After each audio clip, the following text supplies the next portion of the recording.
بسم الله الرحمن الرحیم. محترمو کتونکو، نن بیا موږ ستاسو په خدمت کې حاضر یو. نن موږ سره وصال مومند صاحب دی، د مبارز مومند نه پاس. انشاءالله العزیز دغسې به زموږ یو ملګری که موږ یې پېژنو، که زموږ خپل مخکې تعلق وي، که نه زموږ دا تعلق ډېر دی چې موږ شاعران او انشاءالله العزیز چې موږ به یو بل د یو بل عزت به هم کوو، او دا صرف موږ د مسافرو دپاره او د خپل شوق دپاره موږ لګیا یو چې را داسې یو کلام وي، نظم وي، غزل وي، رباعي، چاربیته چې هر ځای خو د قام نمایندګي پکې وي، یا پکې داسې د چا سره د رسوان دي او اظهار یې کړی څنګه چې په ساتو کې واقع شوې وه. نو شاعران خو ډېر ښکلي شاعران دي، شکر الحمدلله مومند جلسې کې په دې سیمه کې کامې هم نشته دی، او استادان هم پکې ښه ډېر زیات دي. محب صاحب دی، دا ټول د مینهدار وصال مومند په نوم باندې مشهور دی، ټول خلک یې وصال مومند په نوم باندې پېژني. څنګه چې مبارز صاحب دی امتیاز تنها ته به هم انشاءالله العزیز چې موږ دعوت ورکوو، که دا پروګرام یې وکتو نو هغې نه پس د ضرورت نشته پخپله د موږ سره رابطه وکړي. داسې د بېعزتۍ خبره نه ده، داسې غزل مومند دی، داسې خیال مومند دی، دې ټولو ته موږ انشاءالله العزیز موږ ټول سره یو بل سره رابطه هم شته دی. الیک صدیق هم سره ښه تعلق هم دی. وصال مومند صاحب تاسو ښه پېژنئ، د دوی داسې کلامونه ما اورېدلي دي چې د قوم نمایندګي پکې ده، ترجماني پکې ده، درد دی پکې، رومانټیک چې کوم انګلیس کې ته رومانټیک وایي، موږ ورته عشقیه وایي، یا د مینې یو کلام، غزل، رباعي، دا هم د دوی داسې دي چې زړه راکاږي. نو ما دوی ته بازار کې هم ډېر ویلي او مخکې مې ته هم ویلي، بیا چې کله مبارز مومند را سره راګیر شو نو هغه زموږ یو مجبوري وه، ډاکټر له تلي، الحمدلله مسلې زموږ حل شوي دي، شکر الحمدلله. که موږ بیمار یو که موږ روغ یو، موږ به د خپلې هلې ځلې جاري ساتو، ځکه چې دې کې به داسې یو کلام څوک واوري چې هغې کې به په نوم پښتون به وي، د هغې نمایندګي به پکې. او انشاءالله العزیز وصال مومند صاحب د دوی پېشان چا نه څه پټ نه دی، په مومند ادبي ټولنه کې دوی اکثر نظامت ترلاسه کوي، او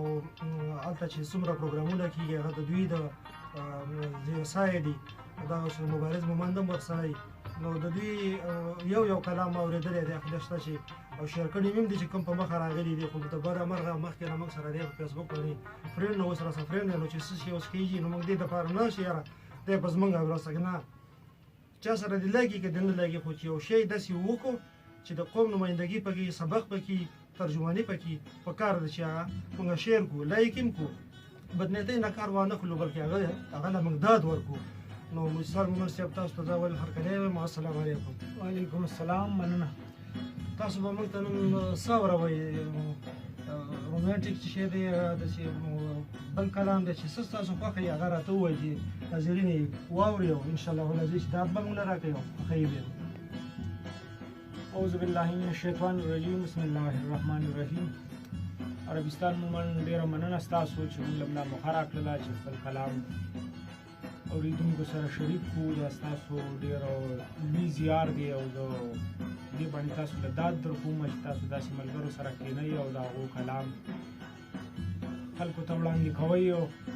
هغو حوصله افزایي کوئ، ډاډ ورکوئ. نو زه ستاسو د دغه عمل ډېره مننه کوم، او نن تاسو مال هم دا موقع راکړله، نو د دې هم ستاسو ډېره شکریا ادا کوم. تاسو سره زه خپل یو غزل شریکوم. مطلب عرض ده چې خدایه بیا د ځمکې په سر جنګ محسوسوم، خدایه بیا د ځمکې په سر جنګ محسوسوم، ځان په خپلو وینو باندې رنګ محسوسوم، خدایه بیا د ځمکې په سر جنګ محسوسوم، ځان په خپلو وینو باندې رنګ محسوسوم. او نن خو دې له خولې نه بیا خپله نامه اورم، نن خو دې له خولې نه بیا خپله نامه اورم، نن خو سر تر پایه ځان اهنګ محسوسوم. بیا یې ووایه. ډېره مننه. نن خو دې له خولې نه بیا خپله نامه اورم، نن خو سر تر پایه ځان اهنګ محسوسوم، او نن خو مې دا زړه په دې ګوګل کې نه ځایېږي، نن خو مې دا زړه په دې ګوګل کې نه ځایېږي، نن خو مې دا زړه په دې ګوګل کې نه ځایېږي، نن خو دا جهان خدایه ډېر تنګ محسوسوم، نن خو مې دا زړه په دې ګوګل کې نه ځایېږي، نن خو دا جهان خدایه ډېر تنګ محسوسوم. او څه شي که ته هر څومره له مانه لرې وځې، څه شي که ته هر څومره له مانه لرې وځې، زه خو دې له ځان سره همسنګ محسوسوم. څه شي که ته هر څومره له مانه لرې وځې، زه خو دې له ځان سره همسنګ محسوسوم. او تا ته چې در وګورم نو ټول نشه شوم. تا ته چې درو ګورم تا ته چې درو ګورم نو ټول نشه نشه شم ښکلي یا تا هم لکه د بنګ محسوس ډېر ډېر ډېره مننه او اخیري شعر دی چې ستا د وصال فن مې لا د خولې نه تللی نه دی ستا د وصال فن مې لا د خولې ستا نه د تللی نه دی. وصال فن مې لا د خولې نه تللی نه دی اوس کوم خوشبویانې د لونګ محسوسوم ډېر دا یې بیا د ځمکې په سر جنګ محسوسوم ځان په ښکلي مینو باندې رنګ محسوسوم ډېره مننه ډېره ډېره مننه شکریا یو شعر دی وایي چې د باران او د جانان خو څه رشته ده د باران او د جانان خو څه رشته ده چې باران شو نو جانان راته یادېږي داسې په یو کلام کې نه پرېږدو نو زما خو دا به زه یو فرمایش وکړم چې یو راته بل هم واورئ نو ډېره مزه به وکړي که دوی واورول نو لا به ښه شي ځکه چې بیا خو به هم راځي بیا به هم راځي خو زه ته یې خپله چې یو راته بل هم ووایه خو ټیم ورسره یې نو چې دوه راته ډېره مننه بل غزل مطلارز ده چې هر مخ پسې بیا بیا نظر ولې اړوم هر مخ پسې بیا هر مخ پسې بیا بیا نظر ولې اړوم ځان د هر یو ښکلي په شر ولې اړوم واو ډېر هر مخ پسې بیا بیا نظر ولې اړوم ځان د هر یو ښکلي په شر ولې اړوم او شعر دی چې ولې دې دښمن ته احترام ونه لرم ولې دې دښمن ته احترام ونه لرم زهر زی په زی په خنجر ولې اړوم ډېر ډېر ولې دې دښمن ته احترام ونه لرم زهر زی په زی په خنجر ولې اړوم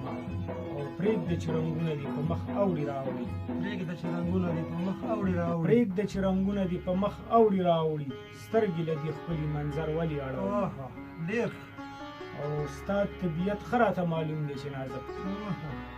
ستا طبیعت ښه راته معلوم دی چې نازک دی تا سره خبرې مګر ولې اړوم ډېر ډېره مننه ستا طبیعت ښه راته معلوم دی چې نازک دی تا سره خبرې مګر ولې اړوم او ولې دې بیا بیا ځان ته رایاد کړم ستمګره ډېر ولې دې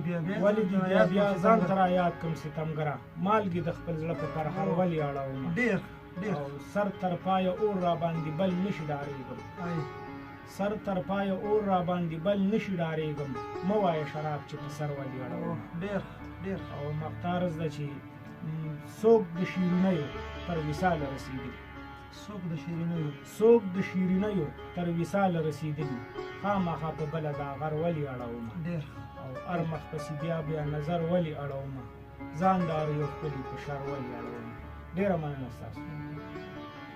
خاطر بابا یو شعر دی چې وایي وایه ټول داستانه قربان څه وکړم نور د دې د پاسه په ځان څه وکړم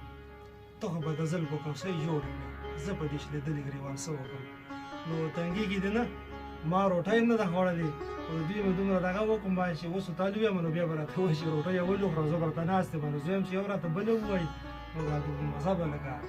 دوباله شي نو احترام لرم ورته انشاءالله ورځي طبیعت به نه درنوي مننه دا تازه غزل دی ارشاد نور ملګرو به لا نه یې اورېدلی چې ځکه نه نن خو دا ګناه وکړه رباب راوړه ځکه نه نن خو دا ګناه وکړه رباب راوړه و مسلمانه د ټوپک په ځای کتاب راوړه ډېر ډېر ځکه نه نن خو دا ګناه وکړه رباب راوړه و مسلمانه د ټوپک په ځای کتاب راوړه او دا ځل د ځان سره وانخلي سیلابونه په سر دا ځل د ځان سره وانخلي سیلابونه په سر دا ځل د ځان سره په سر باندې سیلاب راوړه او ما خو ویل چې خوشبویانې ځان سره راوړه ته ما خو ویل چې خوشبویانې ځان سره راوړه ته ما خو دا نه ویل چې عمر د ګلاب راوړه او بل شعر دی چې که د قاتل لاسونه نه نیسي نو مه یې نیسه که د قاتل لاسونه نه نیسي نو مه یې نیسه که د قاتل لاسونه نه نیسي نو مه یې نیسه نو مذمت کې خو یو ټکی نیم جناب راوړه ډېر مزېدار ډېر ښه ډېر ښکلی مننه که د قاتل لاسونه نه نیسي نو مه یې نیسه په مذمت کې خو یو ټکی نیم جناب راوړه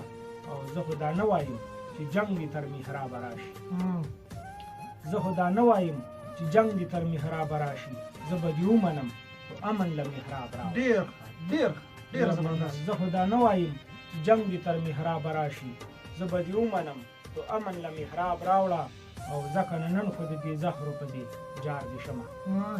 ځکه نه نن خو د دې زهرو په ځای جار دې شمه دې ګناهګارو له یو دوه ګوټه شراب راوړه ډېر او اخري شعر دی چې د مات بنګړیو قدر شته دی خو د زړونو نشته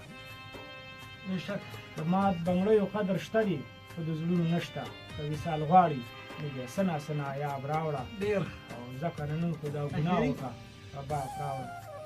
د مات بنګړیو قدر شته دی خو د زړونو نشته که وصال غواړي نو بیا سنا سنا یاب راوړه ډېر زبردست او ځکه نن خو دا ګناه وکړه رباب راوړه و مسلمانه د ټوپک په ځای کتاب راوړه ډېره مننه ستاسو ډېره مننه الله دې ډېر ژوند درکړي او انشاءالله العزیز کتونکو دې نه پس به بیا موږ وصال صاحب ورته هم ووایو امتیاز طلحه صاحب به راځي خامخا به راځي دا پروګرام چې واوري راځي به غزل مومند هم ویم پټې دی رانه نه شي زه د دوی د زړه له کومې نه ډېر احترام ډېره مننه شکریا ادا کوم په ما ډېر احسان راواړو ټولو چې څوک کتونکي دي هغوی ته هم زه دا مبارکباد ورکوم انشاءالله العزیز زموږ به دا پروګرامونه همدغسې جاري وي او یو ملګری به راسره کښېني او انشاءالله العزیز چې دوی د هېچا سره هم نه تنګېږي خو ما سره بیخي نه تنګېږي ځکه چې زه په داسې یو ځای کې پروت یم چې سم ټي وي کې ناست یم دوی چې ځي راځي یې نه به دوی یو هم باندې نو انشاءالله العزیز د نورو ملګرو له به هم دا وت ورکړو تکلیف به ورکړو دا تکلیف به دوی د موږ سره خامخا کوي موږ بیا ورسره کوو نو په دې ځای باندې زه تاسو نه اجازت غواړم انسان مومند صاحب ډېره مننه ډېره شکریا ډېر احترامات السلام علیکم